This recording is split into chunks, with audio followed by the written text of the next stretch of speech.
करता, कशासाठी आपल्या धर्माचा अपमान करता, हा माझा सवाल या सगळ्या व्यक्तींना आहे. बंधूंनो, माझ्यावर सुद्धा गेले काही दिवस ते महिलांचा अवमान केला, महिलांचा अवमान केला, महिलांचा अवमान केला. हे का व्हायला लागलं तुम्ही लक्षात घ्या. कारण काँग्रेसकडे विकासाचे मुद्दे नाही आहेत, त्यांना विकासाबद्दल सांगता येत नाही, त्यांचा कोणताही अजेंडा नाही. म्हणून अशा पद्धतीनं काय होते का शोधण्याचा मार्ग त्यांचा सुरू आहे. काय वस्तुस्थिती होती हो, फुलेवाडीमध्ये सभा सुरू होती, मी भाषणाला उभा होतो, खाली समोर जवळजवळ 2-2.5 हजार महिला होते आणि मी भाषण करत असताना मी महिलांचं कौतुक करत होतो. मुख्यमंत्री लाडकी बहीण योजनेबद्दल माहिती बोलत असताना खालून महिला म्हणल्या की साहेब, काही महिला काँग्रेसच्या रॅलीमध्ये गेलेले आहेत, त्यांचे फोटो काढा.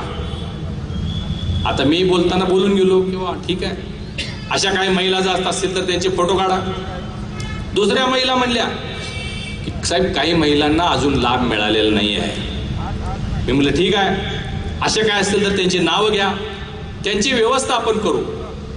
परंतु त्या माझ्या व्हिडिओचा असा अर्थ काढला गेला की धनंजय महाडिकांनी महिलांना धमकी दिली, महिलांचा अवमान केला, त्यांचा बंदोबस्त करतो, हे बंटी पाटील म्हणतात.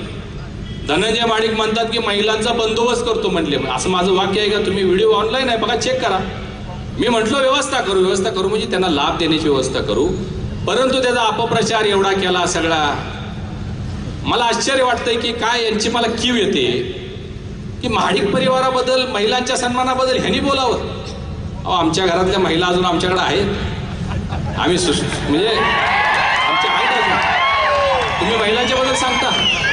याच बंटी पाटलाने कलेक्टर ऑफिसच्या दारामध्ये आपल्या सगळ्यांचा मान सन्मान असणारे छत्रपती शाहू महाराजांच्या सुनेला अर्वाच्याने अश्लाघ्य भाषेमध्ये ते बोलले.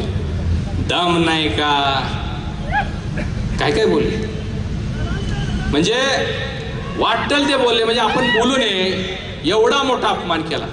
बंधूंनो, मी ज्यावेळी बोललो त्याचा तिने अपप्रचार सुरू केला. 1 मिनिटामध्ये मी माफी मागितली, 1 मिनिटामध्ये दिलगिरी व्यक्त केली. तुमच्या लक्षात आहे, मी चॅनलवाले बोलवले, मी चॅनलवाल्यांच्या समोर बोलवले, सांगितले बाबा चुकून हे हास्य म्हणजे चेष्टा मस्करी सुरू होती आणि चेष्टेमध्ये हे वाक्य गेलेलं आहे, तरी सुद्धा कुणाची मन दुखवली असतील तर ती माफी मागतो, दिलगिरी व्यक्त. परंतु बंटी पाटलांनी चौकामध्ये उभारून राज्यभर एवढं प्रसिद्ध झालं की दम नव्हता, कशाला तोंड कशी पाडलं, अनेक पद्धतीनं ते त्यांना वाईट बोलले.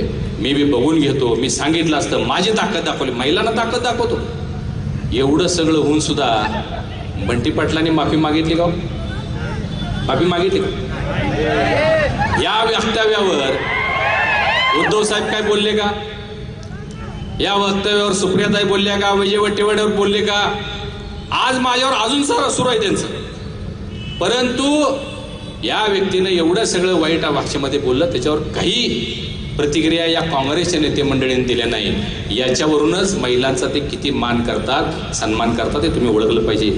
या शहरामध्ये पहिला महापौर बनवण्याचं काम या महाडिक परिवाराचे नेते महादेवराव महाडिक यांनी पहिली महिला महापौर शहरामध्ये केलेलं.